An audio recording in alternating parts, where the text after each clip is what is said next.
ভিডিওতে এখন চোখের সামনে দেখছেন কিছু খাবারের উপকরণ, খাবার জিনিস। ভাবছেন এগুলো নিয়ে আবার কি হবে। আর এগুলো নিয়ে একটা দারুণ জিনিস তৈরি হবে, সেটা আমাদের প্রত্যেকের জন্য তৈরি। আমি যেটা আজকে দেখাবো সেটা আমাদের 11 থেকে 80 সবার জন্য প্রয়োজনীয়। আজকের দিনে দাঁড়িয়ে সবারই কাজে লাগবে, সবাইকে সুস্থ রাখতে সাহায্য করবে। আমাদের শরীরের যা ওজন, সেই অনুযায়ী প্রতিটা মানুষের সেই ওজন অনুযায়ী 0.8 গ্রাম কিংবা 1 গ্রাম করে প্রোটিন কিন্তু আমাদের বেঁচে থাকার জন্য প্রয়োজন। তাই আমরা কি করি, বাজার থেকে বিভিন্ন প্রোটিন পাউডার কিনে নিয়ে আসি। সেই প্রোটিন পাউডারের নামে আমরা কি পেয়ে থাকি? আমরা পেয়ে থাকি preservative, added sugar, added colour. Protein খুবই কম পরিমাণেই থাকে, প্লাস সেটা হয় খুব কস্টলি।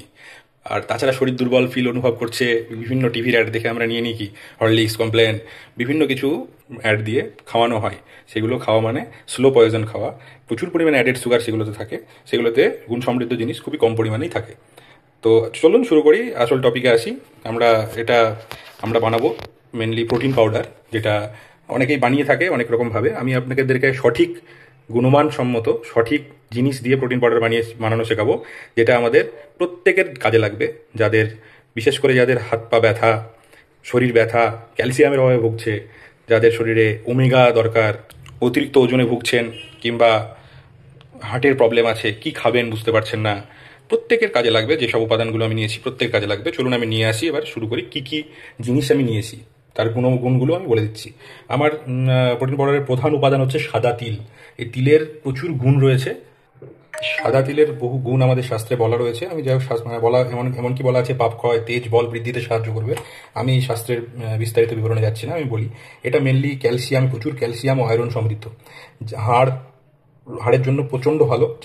যারা হাঁটুতে ব্যথা, যাদের একটু বয়স হয়েছে, উঠতে বসতে গিয়ে হাঁটুতে ব্যথা করছে, ঘাড়ে ব্যথা, কাঁধে ব্যথা, তাদের জন্য একদম মানে ব্রহ্মাস্ত্র। সাদা তিল তাদের প্রচণ্ড পরিমাণে দরকার শরীরে।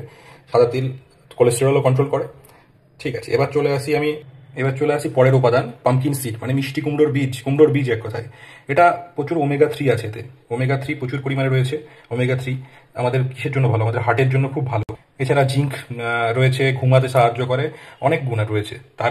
তারপরে চলে এলাম, এটা হচ্ছে আমাদের সানফ্লাওয়ার সিড, সূর্যমুখীর বীজ। এটাতে প্রচুর পরিমাণে ভিটামিন ই আছে, যাতে আমাদের চুল, ত্বক সবকিছুর জন্য ভালো। এরপরে চলে আসি, এটা হচ্ছে রোল ওটস। আমাদের কি হয়, ওটসে প্রচুর পরিমাণে ফাইবার রয়েছে। এটা ওজন কমাতেও সাহায্য করে, আমাদের পেট ভরাতে সাহায্য করে। ওটসের অনেক গুণ রয়েছে, আপনারা জানেন, আলাদা করে দেখে নেবেন ওটসের গুণগুলো। এরপরে চলে আসি চিয়া সিড। অনেকে হয়তো জলে ভিজিয়ে খায় ওজন কমানোর জন্য। চিয়া সিডের আরো অনেক গুণ রয়েছে, যেমন এটা প্রচুর পরিমাণে এটা আমাদের কোষ্ঠকাঠিন্য কমাতে সাহায্য করে, মেনলি পেট অনেকক্ষণ ভরা রাখে। ঠিকই, এটা ওই জন্য আমি ইউজ করেছি। এরপরে চলে আসি আমি তিসির বীজ, মানে ফ্লেক্সিডের অনেক গুণ রয়েছে। এটা সত্যি ওজন কমাতে সাহায্য করে। ওমেগা 3 রয়েছে, হার্টের জন্য ভালো, কোষ্ঠকাঠিন্য কমায়। এবার চলে আসি ওয়াটারমেলন সিড। এটাতে প্রচুর পরিমাণে আয়রন রয়েছে, প্রোটিন রয়েছে, ম্যাগনেসিয়াম রয়েছে। এটা আমাদের হজমে খুব সাহায্য করে, ত্বকের জন্য ভালো, চুলের জন্য ভালো। এছাড়াও শক্তি, বল বৃদ্ধি করে। এইগুলো গেল সিডসের ব্যাপারে। এবার চলে আসি আমি নাটসের মধ্যে। এটা আমি জাস্ট মিষ্টি বাড়বে, প্লাস আরো অনেক গুণ রয়েছে। শুকনো খেজুর বীজ ছাড়ানো নিয়েছি। এটা আছে মাখানা, এটা ব্ল্যাক ডায়মন্ডও বলে। মাখানা খুবই দারুণ একটা জিনিস। এটা প্রচুর পরিমাণে প্রোটিন রয়েছে এটাতে, কিন্তু কোনো ফ্যাট নেই। এবার চলে আসি ভাজা ছোলা, মানে খোলায় ভাজা ছোলা, শুকনো ছোলা গেল। এবার চলে আসি নাটসের মধ্যে। আপনারা এগুলো সবাই সব কিছু চেনেন। এটা হচ্ছে আমন্ডস। এটাতে প্রচুর ওমেগা 3 থাকে।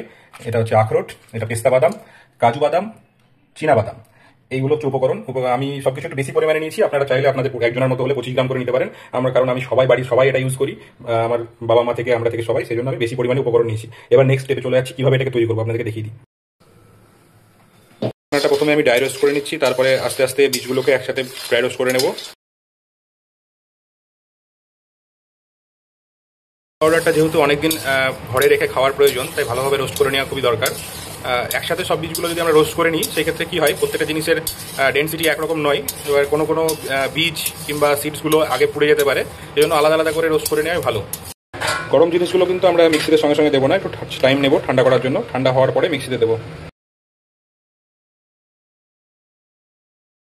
এবার ডাস্ট হয়ে যাওয়ার পরে আমরা জিনিসটাকে চেলে নেব একটু। এই যে শক্ত জিনিসগুলো থাকবে আর একবার ঘুরিয়ে নিব, ওখান থেকেও আমরা ডাস্ট করে নিতে পারবো।